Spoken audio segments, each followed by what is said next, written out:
On se lève ce matin, il fait 0 degré. Hier, il faisait 15 degrés. On est passé de l'automne à l'hiver et on est tous un petit peu surpris. Merde, la boulette, j'ai oublié de mettre mon camping-car hors gel.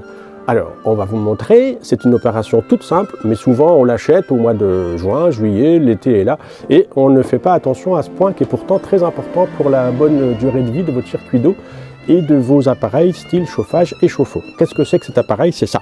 Ça s'appelle un boiler. C'est un appareil qui est chargé de souffler l'air pulsé par les gaines qui vont partout dans le camping-car, mais aussi il fait office de chauffe-eau. Et qui dit chauffe-eau dit eau, qui dit eau dit risque de gel. Allez, je vais vous montrer, on va commencer par le début. C'est une pompe à pression chez les constructeurs français. Les constructeurs allemands nous mettent plutôt des pompes immergées. Une pompe immergée, comme son nom l'indique, elle est immergée dans la cuve. Là, on a une pompe à pression, écoutez bien. Vous entendez un petit bruit typique de la pompe à pression. Elle est en train de mettre le circuit d'eau en pression. On viendra à la fin sur la pompe. Pour l'instant, on va commencer par les choses les plus basiques. À savoir, mettre mes robinets en position hors gel. Donc, 1, j'allume ma pompe à pression, ce qui paraît logique. 2, je viens ouvrir mes robinets. Écoutez-moi bien, c'est important. J'ouvre mes robinets sur la position eau tiède, de manière, et là c'est logique aussi, à purger aussi bien le circuit d'eau froide que le circuit d'eau chaude. Donc j'ouvre mes robinets, cuisine. Le lavabo de ce très très joli pilote qui est en solde aujourd'hui à 69 900 € au lieu de 76 900 €. Une très belle opportunité, comme toujours chez Champion Caravane. Dépêchez-vous, c'est mon dernier. Alors, cette parenthèse étant fermée, je viens ici et je n'oublie pas, c'est très important. Ici, regardez, elle était bien cachée parce que comme ce véhicule est très astucieux, la douche est cachée. Regardez ce que je vais faire, je vais prendre mon pommeau de douche. Je vais ouvrir mon robinet en position eau tiède, de manière à purger l'eau chaude et l'eau froide. Et surtout, je prends ma douche et je la mets au sol. Voilà. Pourquoi je fais ça? Parce que ça évite ici une sorte de siphon qui ferait qu'à la fin de l'hiver, oh mince, la boulette, c'est gelé. Donc ça, c'est fait. Vous ne direz pas que je ne vous l'ai pas dit. Hein. C'est très important. Aujourd'hui, on a purgé donc le lavabo, on a purgé la cuisine, on a purgé la douche, la pompe est en marche.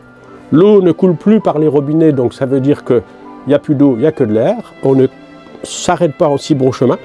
On revient ici près de la chaudière, chauffe-eau, qui s'appelle un boiler dans le jargon. Et on vérifie ici, vous voyez, ça c'est un point très important. Ici, vous avez voilà, une sonde. Et cette sonde, dès qu'il fait à peu près 2 ou 3 degrés Celsius, elle va faire, voilà, elle va se mettre dans cette position. Le petit bouton bleu en dessous va s'ouvrir, comme il est là. Et à ce moment-là, par gravité, l'eau qui est dans la chaudière et dans le chauffe-eau va être purgée par un petit robinet. On dit parfois que le camping-car fait son petit pipi. Donc si je fais mon plein d'eau et que le pipi coule en dessous du camping-car, c'est tout simplement que cette soupape-là, regardez bien ce que je vais faire. Je vais ici la mettre à 90 degrés et ici, je vais appuyer sur le petit bouton. Mince, vous allez me dire, regardez, il ressort. Pourquoi il ressort? C'est normal. Ce matin, il fait 2 ou 3 degrés Celsius. Elle fait son travail, elle vide l'eau automatiquement du chauffe-eau. Donc, je veux partir, il fait 2 degrés, les gens m'appellent, je comprends pas, monsieur Stéphane, je veux mettre mon chauffe-eau hors gel, à chaque fois que j'appuie sur ce petit bouton bleu, il ressort. Qu'est-ce qu'on fait? On remet tout simplement le chauffage en fonction, le chauffage va venir remonter la température, et dès qu'il fera à peu près 7 à 8 degrés, cette soupape se fermera et on pourra faire son plein d'eau. Allez, je termine sur un point important qui est souvent oublié. Ici, vous avez donc la fameuse pompe à pression. On l'entend, elle est sous tension. Et regardez ici, là, vous avez un filtre. Vous voyez, voilà, là, on le voit très bien. Et ce filtre-là, on n'hésite pas à le desserrer. Il est monté avec un joint torique, je vais vous le montrer. Regardez, ce filtre-là, souvent, il est en dessous de la pompe à eau. Donc, il reste de l'eau à l'intérieur. Et quand le printemps va arriver, si vous n'avez pas pris la précaution de le vider, eh bien, c'est à cet endroit-là que ça va fissurer. Donc, je le vide. Il y a un petit joint torique qu'on voit très bien ici. Une fois que c'est fait, je le remets en place.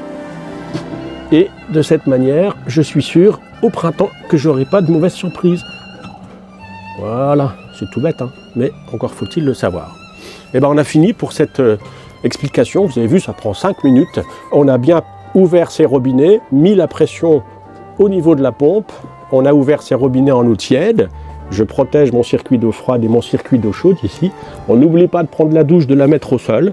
Une fois que l'eau a fini de couler, on a donc purgé son système. Chose très importante, ne faites pas l'erreur du débutant. Le débutant referme son robinet. Résultat, il reste de l'eau dans la cartouche en céramique et ça va geler. On laisse les robinets ouverts et on coupe ici, venez voir. On laisse les robinets ouverts et on vient ici couper la pompe à eau. Et voilà, messieurs, dames, vous êtes prêts pour un hiver qu'on espère frais pour tuer les virus et puis pour se retrouver au printemps avec un véhicule hors gel.